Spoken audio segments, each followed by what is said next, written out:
speaking of the heart, wow, cardio. Take good care of your heart.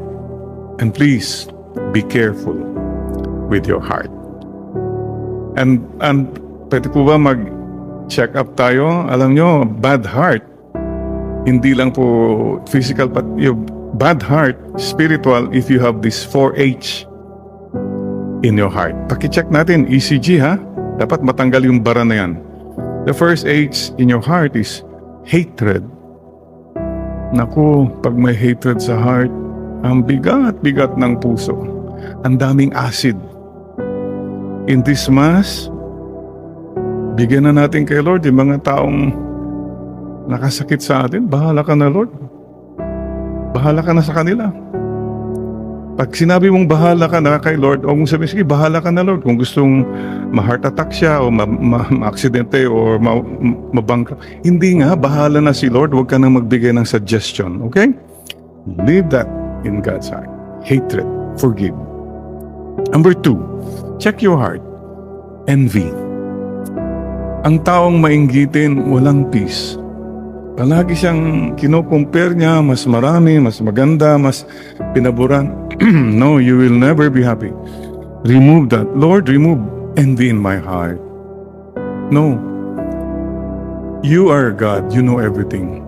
My happiness does not depend on what they have or do not have. May mga iba kasi natutuwa pa sila na mas maganda sila, mas marami sila kaysa sa iba. How insecure can we be? My greatest security is that God knows me and God knows what I need. And that's enough. I-offer na yung envy. A, in the word heart, anger. Yeah, it can happen na stress ka, palagi ka nagagalit. Ay, nako. And you're an angry person. High blood ka masyado. Mga kapatid, pray for peace. Lord, remove my angry heart. Parang kasing sinasabi ng iba, stress ako, kaya stress ko kayong lahat.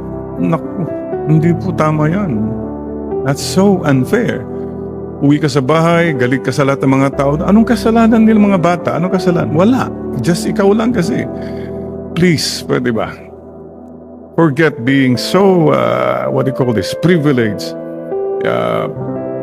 Palaging feeling mo ikaw ang may karapatan sa lahat. No. Anger. Holy Spirit. Come, Holy Spirit. Fourth, H-E-A-R. Ito, sa heart din natin. Check your heart. Resentments. Ano mga resentments? Mga tampo. Sama ng loob. Matampuhin ka ba? Ang tagal na yan, buhat-buhat mo pa rin pagtatampo mo yan. Wag na. Excess luggage na yan. Kung hindi ka napagbigyan, nasaktan ka, okay na yon. And hey Lord, bahala ka na. Hindi ko nabubuhatin itong hollow blocks na ito. You know why? Ikaw ang kawawa, kapatid. So ask the Lord, Lord, remove this resentments in my heart. And please, mga kapatid, maybe lang, maybe ha? Baka mayroon po sa atin nagtatampo na rin kay Lord. Maybe you don't even acknowledge it, but many of us saying, Lord, bakit ganun? Mabait pa naman ako. Bakit ang dami akong trials? Wala akong promotion. Ang dami. Kapatid, please remember this. Your greatest ally is the Lord. Ang pinakamalaking matatag na kakampi mo sa buhay ay ang Panginoon. Huwag kang bibitaw sa Kanya. No matter what, kapit tuko to the Lord. Please, let the Lord tell you again, anak, I have never and I will never abandon you. I will always be with you. Yes, Lord. No more resentments. And finally, letter T, yung timidity of heart. Timid, yung you could have done something good, hindi na lang, nakakaya eh.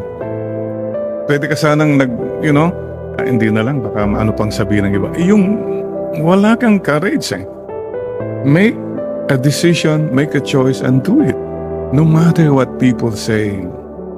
Kasi this is what is right. It has to be done. So, bahala na what you say, but it's what's important is what God says.